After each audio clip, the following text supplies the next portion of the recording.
I've always prided myself on being a strong, rational man. My name is Jack, and I'm in my early 50s. I've spent my entire life working hard to provide for my family. But as my son Jason entered his teenage years, we seemed to drift apart. It was clear we needed some father-son bonding time, something to bridge the growing gap between us. So I planned a weekend fishing trip to a remote lake deep in the woods, a place I had fond memories of from my own childhood. The trip started early on a crisp autumn morning. Jason and I packed our gear into my old pickup truck and set off. The drive was long and winding, but the scenery was breathtaking. The further we drove, the more the stress of everyday life seemed to melt away. We talked about his school, his friends, and his favorite video games, and for the first time in a long time, I felt a genuine connection forming between us. We arrived at the lake just before noon. It was exactly as I remembered, a pristine, mirror-like body of water surrounded by dense forest, with only the sound of nature to break the silence. We set up our tent on a small clearing near the shore, and by early afternoon, we were ready to fish. The first day went by peacefully. We caught a few fish, told stories, and laughed. As the sun dipped below the horizon, painting the sky in hues of orange and pink, we cooked our catch over a campfire. It felt like the perfect day, one that would be the beginning of a stronger bond between us. That night, however, things started to feel off. It was the kind of feeling you get when you sense someone watching you, even though you're alone. As we lay in our tent, the gentle rustling of the leaves and the distant calls of nocturnal animals were the only sounds.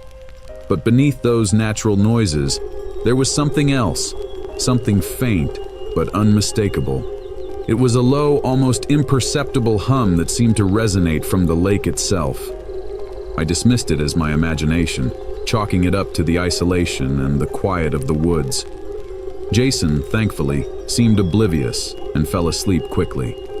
I, however, lay awake for hours, listening to that eerie hum until exhaustion finally claimed me. The next morning, the hum was gone, replaced by the familiar sounds of the forest. We decided to explore the area a bit before resuming our fishing. We hiked along the shoreline, discovering hidden coves and small, secluded beaches. It was on one of these beaches that we found something strange, an old, weathered boat partially buried in the sand. It looked ancient, its wood rotted and splintered, as if it had been there for decades.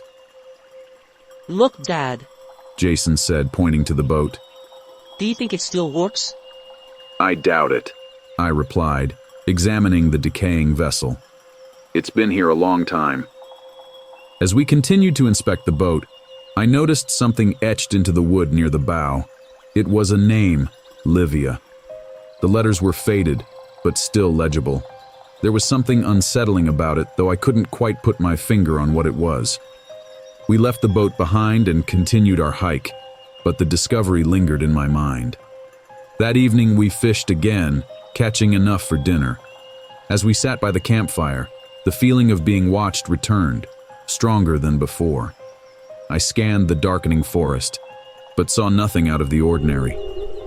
"Dad, do you hear that?" Jason asked, his voice tinged with unease. I listened carefully, and there it was again, the low hum from the night before. This time, Jason heard it too. It seemed to be coming from the lake, growing louder and more insistent. "Maybe it's just the wind," I suggested, though I didn't believe it myself. Jason nodded, but he didn't look convinced. We finished our meal in silence and retired to the tent. The hum persisted, rising and falling like some sort of grotesque lullaby. Sleep was impossible. I lay there, heart pounding, every nerve on edge.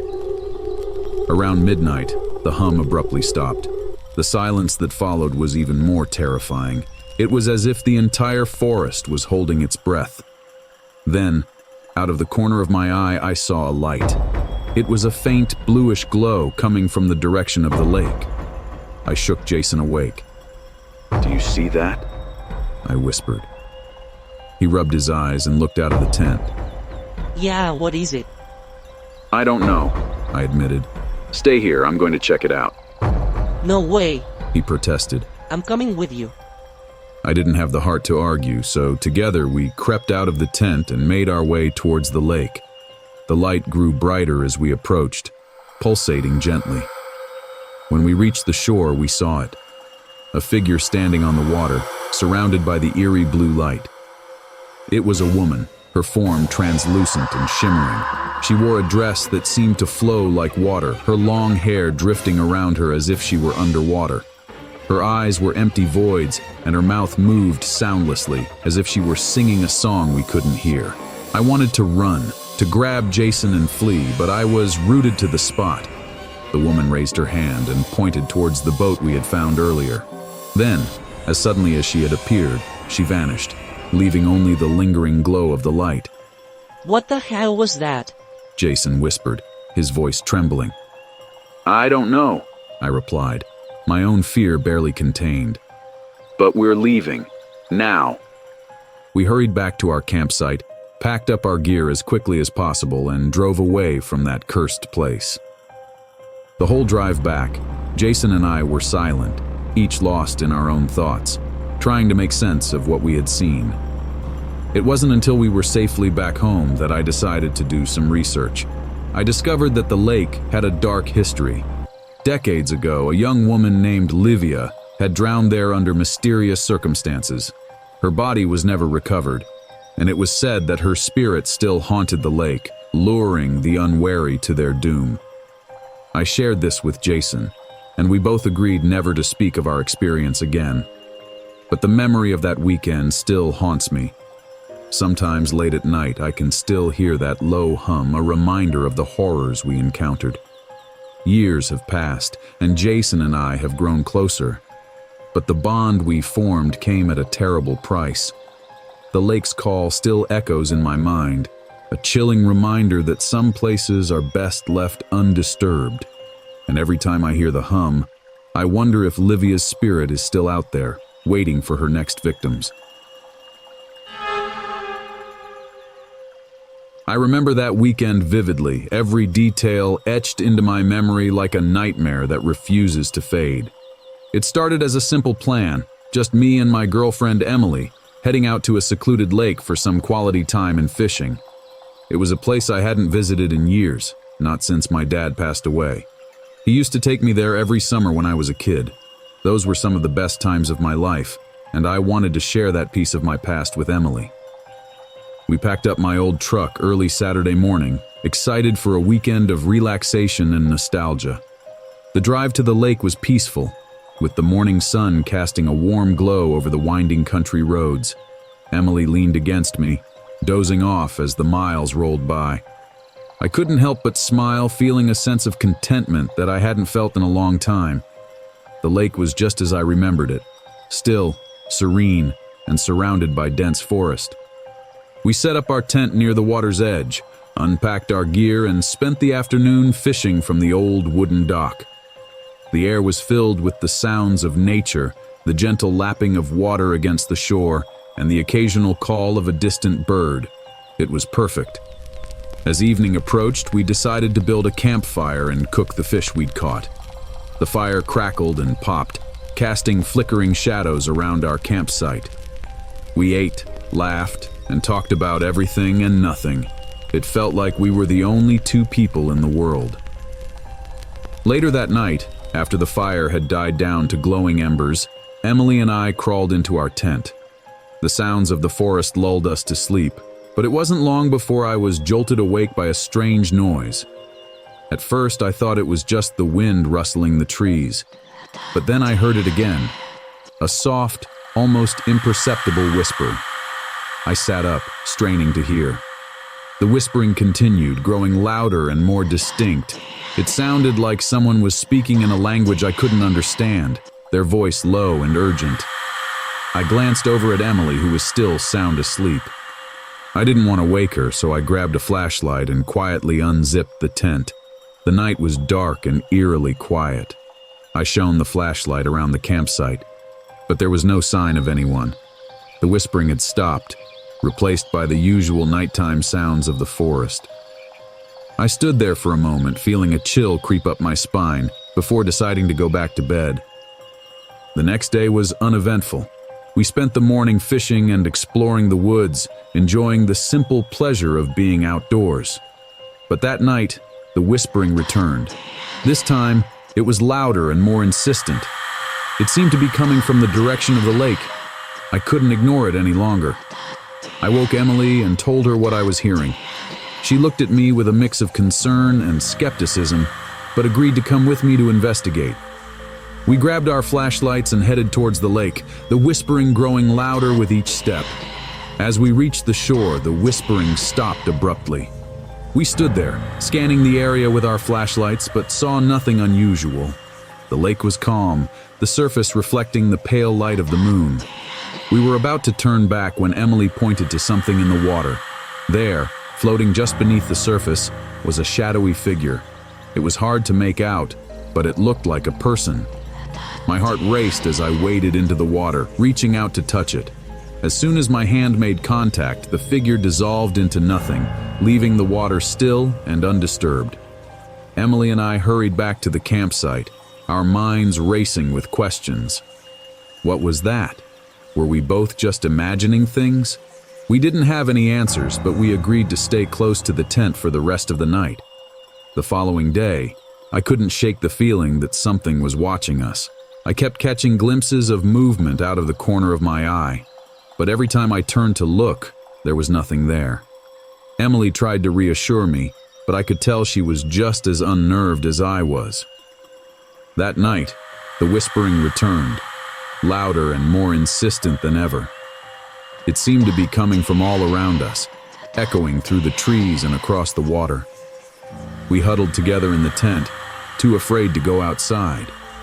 The whispering grew louder, turning into a cacophony of voices, each one speaking in that strange, unintelligible language. Suddenly, the tent was filled with a blinding light. We scrambled to our feet, trying to figure out what was happening. The light was coming from the direction of the lake, and it was so bright that it hurt to look at it. We stumbled out of the tent, shielding our eyes, and made our way towards the source of the light. As we reached the shore, the light began to fade, revealing a scene that I'll never forget. Standing in the water were dozens of shadowy figures, their eyes glowing with an eerie, otherworldly light. They were staring at us, their mouths moving in unison as they whispered their strange incantations. We were frozen in place, unable to move or speak. The figures began to advance towards us, their voices growing louder and more insistent. I felt a cold, clammy hand grip my arm, and I knew we had to get out of there. We turned and ran, not stopping until we reached the truck. We threw our gear into the back and sped away from the lake, the whispering voices echoing in our minds. We didn't stop until we were miles away, too exhausted and terrified to go any further. When we finally made it back to civilization, we tried to make sense of what had happened. We searched for answers, looking into the history of the lake and the surrounding area. We discovered that the lake had a dark past, filled with tales of mysterious disappearances and unexplained deaths. Some said it was cursed, that the spirits of those who had died there were trapped, unable to move on. We never went back to that lake, and we rarely talk about what happened. But sometimes, late at night, I still hear the whispering. It's faint, barely audible, but it's there, reminding me that some places are better left forgotten. And every time I hear it, I can't help but wonder what would have happened if we hadn't escaped. What if those shadowy figures had caught us? What if we had become part of the lake's dark history? The thought chills me to the bone, and I can't help but feel a deep sense of dread whenever I think about that weekend. It was supposed to be a simple fishing trip, a chance to relive happy memories and create new ones. But instead, it turned into a nightmare that haunts me to this day. Emily and I have moved on with our lives, but the experience has left its mark on both of us. We still go camping and fishing, but we stick to well-traveled areas and never venture too far from other people. We never speak of the lake or the events that transpired there, as if acknowledging it would somehow make it real again. Despite our best efforts, the memory of that weekend lingers. There are nights when I wake up in a cold sweat, convinced that I can hear the whispering again. I tell myself it's just my imagination, a lingering echo of the fear we experienced. But deep down, I know the truth. Some things can't be explained or rationalized away. Some nightmares never truly end. And so, I live with the knowledge that the world is a far stranger and more terrifying place than I ever realized. I try to push the memories away, to focus on the present and the future, but they always find a way to creep back in, reminding me of the darkness that lies just beneath the surface. Another night, another scare. Leave your comments below and don't hesitate to send in your own creepy tales. And remember, the real horror begins when the lights go out. This is Mr. Scary Guy saying, sleep well if you can.